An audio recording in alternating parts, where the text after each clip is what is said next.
Yeah, hi, Stuart. So ahead of today's summit of prime ministers and presidents, the EU's foreign ministers met by video last night in an emergency meeting to discuss the weekend's developments with Iran.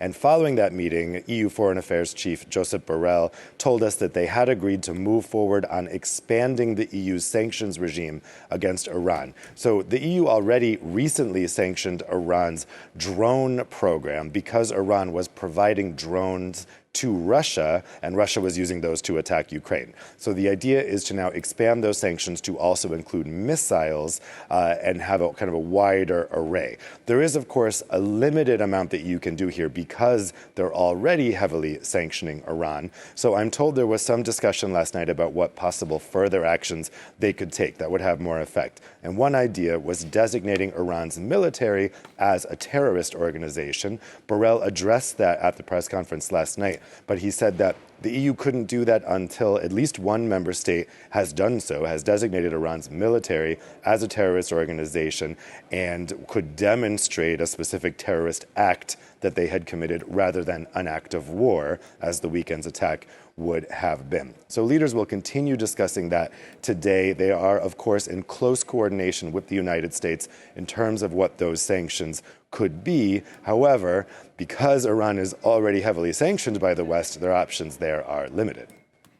Dave, meanwhile, much attention there as well on de-escalating tensions in the Middle East.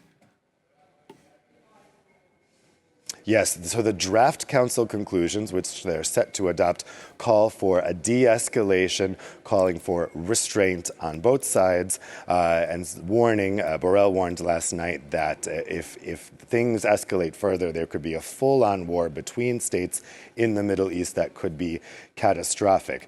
The issue for the Europeans, of course, is they have very, very limited influence in the Middle East, and really the language on restraint that matters is that coming out of the United States.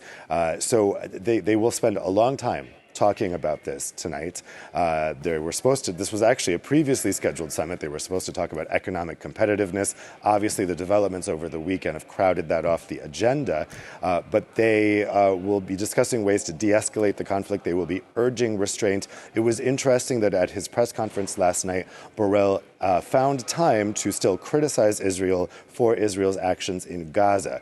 There were some questions about whether this attack by Iran would make Europeans developing sympathies for the Palestinians in Gaza kind of go away, or maybe they would be more quiet about criticizing Israel. Borrell, for his part, at least signaled last night that he's not going to be doing that, but we'll see when the leaders start arriving here behind me just a couple hours what their comments will be, whether Iran's attacks will have an influence on their support for Israel in the Gaza offensive, because in recent weeks we have seen that support waning, particularly as the images out of Gaza have been particularly difficult to see. So the key thing to watch tonight will be what they can decide on sanctions that might be effective, how strongly their call will be for de-escalation, and whether the weekend's events has an effect on their language about the Gaza offensive.